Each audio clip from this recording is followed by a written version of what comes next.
So, Susan Sarandon, why Bernie Sanders?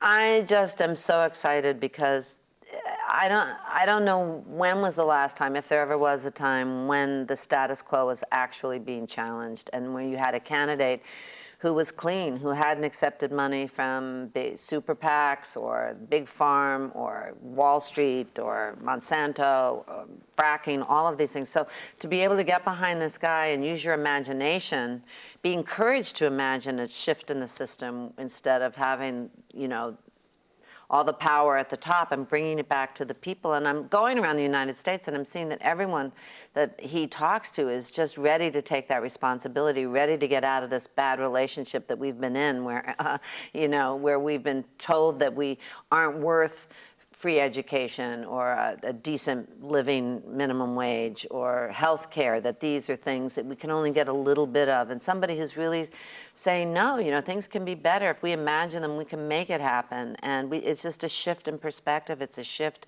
in where we get our money from and who's taxed and all those things. And so I called them. They didn't call me. And I said, I'm ready to go out and talk to people. But it's not. Is it just the embrace of Sanders? I know you're really upset about Hillary Clinton's Iraq War vote in 2002. Is it antipathy towards what she's been in part, or is it all about Bernie? One of the things that Bernie does, he doesn't want to ever do a negative campaign. So I'm always instructed, don't go negative. But I have to say that, of course, as a woman, I'm so eager to have a woman president. I'm appreciative to all the women my age who paved the way. But when the war happened and she voted that way and didn't show judgment at a time when it was so critical, and he did, when it was unpopular and lonely and scary to be the person who raised their hand and said, wait, let's just slow down. I was so disappointed in her. And maybe I hold women to a higher standard. This is why I love Elizabeth Warren. That's the kind of woman that I want to be behind. So, of course, when that happened, there was a disconnect because I was asking questions and I was suffering for it and the lead up to the war. And so when a woman kind of betrayed me that way, I'm afraid that I took it very personally. You supported Obama too, did you not? Was it also because of the Iraq thing? Well, that helped. I did support Obama. I felt that he showed a big change. I wanted his platform to be more about the poor. And so in the beginning, I was more interested in Edwards, actually. But I felt, really after Bush, the bar was pretty low. But I think that what happened with Obama was that he left a lot of his grassroots organizing on the lawn of the White House. And what Bernie's talking about doing is keeping people engaged, because he says, nobody, if they promise you they can do it on their own, they're not telling the truth. So we have to vote in the midterm elections. We have to stay engaged.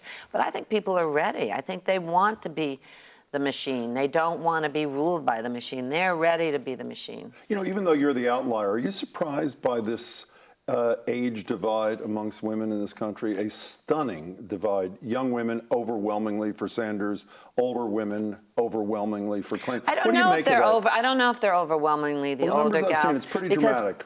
Well, it's very dramatic that the younger women are definitely for Bernie, and I think one of the reasons is that the press was not in any way covering him until recently, and the millennials were all online and understood what he was about much sooner than us old folks got the message, because the press has just been, doing this thing, Trump and Hillary, because it was a good show, but they weren't really covering, even when he was bringing in thousands of people. But I have to say, when I was just all through Maine, and the people that are working are not young people, they're older people, and the same thing in Iowa. When I was looking out into the crowd, there were many, many older people. It was a very diverse group. So I think it's easy to put that label and say that I think the outspoken women, the Gloria Steinems that are trying to shame my generation into supporting a woman no matter what, that's identifiable. But when I've seen who's been working for him, they're not just kids, not at all. You've used the expression women shaming. You said a minute. Have you been the victim of that in this campaign? Oh, Because yes, how yes, so? yes, What's the yes. manifestation of that? Oh, how can you? You know, lots of things on Twitter. I followed you, and now you've let us down. You know, how can you as a woman? Blah blah blah. Which is, of course, what led to my comment saying that I don't vote with my vagina. I'm voting the issues. I'm not going to vote just. And it's patronizing to say that to young women, that, you know, to make you feel like you're less of a feminist, when the very kernel of what it means to be a feminist is to have choice about everything, to be able to choose to be a Republican, to be able to choose to have a family, be able to choose what happens to your body. I mean, not just according to what Gloria Steinem has in store for you. You know, that's not the way feminism works. And so because I've been outspoken, and because I've stood up for women, and because I'm seen as somebody who went off a cliff, I don't know why I'm seen as an icon, but for me to then get behind a guy, some people very simplistically feel that I've betrayed them. And I say to them, take the time to look at the inconsistency of her stance, but mostly the consistency of him. His moral center has been consistent through the years, and he's supported women, and he was way ahead of, you know, gay marriage when it wasn't popular. And that's what appeals to me about him, is that he takes a stand when it's not safe. But one place where he has not been consistent has been on the gun issue. And he explains it in part by saying he came from Vermont, which has very few gun laws, and that ultimately the way he explains is not just that he stands up for people in Maine or Vermont who you know, supplement their food with hunting. But at the time in that bill, there was something that said, because he's very much about closing the loopholes. He's very against gun fairs, and he wants tighter restrictions and whatever.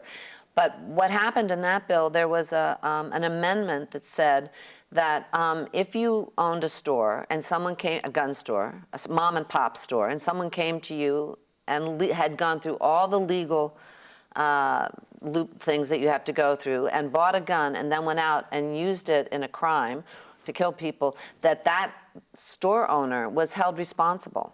And I don't think that's fair either. So that was the thing that tripped up that vote that he had, was that, you know, and it's so interesting because you have to look at everything that's in a bill to understand how things work, and that's how he explains that. So you're a New Yorker. Let's talk about another New Yorker for a second. I was in New Hampshire for a week for the primary, and one of the most fun things is going up to people and asking them how they're voting and why. And the people in New Hampshire are so engaged, it is painful.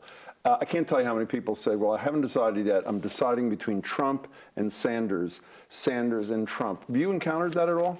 A little bit. What do you make of that? Heard of it. Well, I think that the people that are fed up with the status quo, that see everybody else that's running as being phony, not being able to be trusted, they want something that's authentic. And so the two candidates that are authentic, for better or worse, are Trump and Sanders. They are outside the system, even though Bernie's been working in the system forever and has so much experience. The fact that he hasn't taken money from everybody else that does puts him as an outsider. So I think that this authenticity is what draws people, to these two candidates. He actually has specific solutions, suggestions, a platform, experience. Trump has a reality show and kind of very flashy jokes. And I think what's interesting about them is that Trump appeals to a separate sense. It is not your responsibility to take care of anyone else. You don't identify with anyone else. You build a wall, lots of walls, you know, keeping people out, keeping people away. And Bernie is completely inclusive. His whole thing rests on, you know, the boat rises when all of us rise, that the country's only strong when everyone has education, when everyone has housing, when everyone is safe. We have to come together because that is the strength of America. And certainly if you look at this country, that is the definition of America, and that is how things get done. But in all fairness, I mean, you have to say Donald Trump's inclusive when he says, like he said last night, 2 nights ago, I love the poorly educated. I mean, it doesn't get much more inclusive than that. Oh, my goodness. So, but you know, the primary Hillary Clinton thing directed at your candidate is, and I'll paraphrase her line, but she's said it 300,000 times now, I won't promise what I can't do. Is there a piece of you that worries that he is promising, even though you love it, what he can't do? $15 on a minimum wage, she is at 12, Barack Obama can't get 10. Barack Obama talked about free community college, it was dead on arrival. Why is that ever going to change, Susan Sarandon? Do you think when they were going to desegregate the South that they thought, oh God, how are we going to do this? I don't know. Is this really going to? Are we really going to get women to vote? It's so hard. Maybe we should think twice about unions. That's going to take so much organizing. I don't know. I think that you have to have the imagination in the darkness of where things are to say this is what's going to happen, and then you make it happen. Every change that's been significant has been hard and has been difficult. And all you can say about somebody who says, I won't promise anything, is that she's shoring up the status quo. She can guarantee what's already been there. That's not what we want. We don't want what's already been there. There's people suffering. They can't, use their insurance because they can't afford the copay. They can't send their kids to school. The middle class is disappearing. We've got the highest homeless rate. All these vets are coming back. Then all of a sudden, she's talking all the topic sentences that he's talking, but she's not talking about how things are going to happen.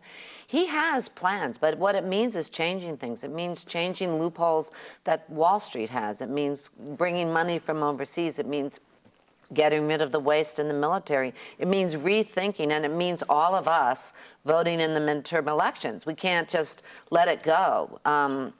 I think she's right. If you don't try, nothing happens. You're absolutely right. But I don't think that leaving the country the way it is now is practical. You're one of the best candidates we've ever had on the show. I'm serious, have you ever thought about doing this? Never in a million years. Shoot me if I ever even write an autobiography. I have people out there that are paid to shoot me. Let's say you mentioned change a couple of minutes ago. Let's assume what happens is what you hope doesn't happen. Bernie Sanders doesn't make it. Is there a lasting impact to this candidacy, or is it just something we look back on? No, already there's been a huge, she wasn't so? talking, well, she's had to deal with all of these things she's never talked about. Plus, there's a transparency. I don't think people knew that she's been pushing fracking, knew about her association with Monsanto. I don't think that we've really, why won't she give the Goldman Sachs speech? So the transparency. Why do you think she won't give the Goldman Sachs speech? Well, because the people that were there said she was saying, don't worry, nothing's going to change, that's her platform. Nothing's going to change. She says that he's a one-issue candidate. The issue that he has is us. And that's his one issue and everything that pertains to us. So what do you do if your guy doesn't make it and Hillary Clinton is the nominee against, say, Donald Trump? What do you do in the election? Well, I think that I'd have to hold my breath and vote for her. Before you go, this has nothing to do with your candidacy, with his candidacy thing. You've been an icon in your movies, your politics. I have to say, I lived in New York for 15 years. I spent night and day searching for a place to play ping pong. Yes, we have it for you. Decades after I left, you filled my need. What are you doing exactly? Spin New York is going on to its 7th year. We're opening in Chicago. We're opening in San Francisco. We have one in LA, and we have one in Toronto. We're building a ping pong nation, and I suck at ping pong, but I love the game and I love what it's about. And we've also done in New York, there's 60-some schools that now have, underserved schools that now have ping pong as a scholastic sport. In San Francisco and Chicago, we're putting them in homeless shelters and missions and things like that. Because it's so inexpensive, it's something that everybody can play. And the greatest thing is that you're connected. It's not like bowling where you're looking at someone's ass with each other, talking to each other. And I love that about the game, and that so many, it cuts across age and gender and body type. Everybody can beat somebody that's bigger. So there's going to be more of this. You're not going to Cape Breton if Trump wins, is that correct? No, I'm an American. I'm fighting it out. I'm here. Unless they kick me out, I'm here. Instead of those horrible town halls, can you imagine Sanders versus Clinton on the ping pong table? How great would that be? He's a pretty good athlete, actually. Is that really true? Yeah, did you see him? He's a good athlete, and he runs and everything else, and he's got an amazing amount of energy. When I've been with him it's amazing how he's managed to. How are you managed? You were just last thing. You were in Maine. Was it Maine yesterday? Yeah, we drove from Augusta. We were all over Maine. We had a little bit of a blizzard, and then we went some other places, and we drove last night from Augusta. You're not a kid either. With all due respect. I know, it's so shocking. To me. How hard is that? Really, how hard is that? I think that what drives you, if you're lucky enough to be connected to something that you really believe in, your heart's open. So this is the old hippie in me talking, but I think when your heart is open, it's like when you, I mean, like nobody gets tired when you're first having an affair, right? And you're madly in love. Well, when you find something that you connect with and that you really care about, I think it completely energizes you, and that's how Bernie is managing to, he believes in his message. The thing about him is he's been consistent for so long. This is who he is. So it's not like he's looking at the polls and coming up with things that he can talk about. It's not in his head. It's completely who the man is, and I think that's why he's in such good shape, and that's why people are attracted to him. From one old hippie to another, it's nice to meet you, Susan Thank Sarandon. you. Thanks so much for your time.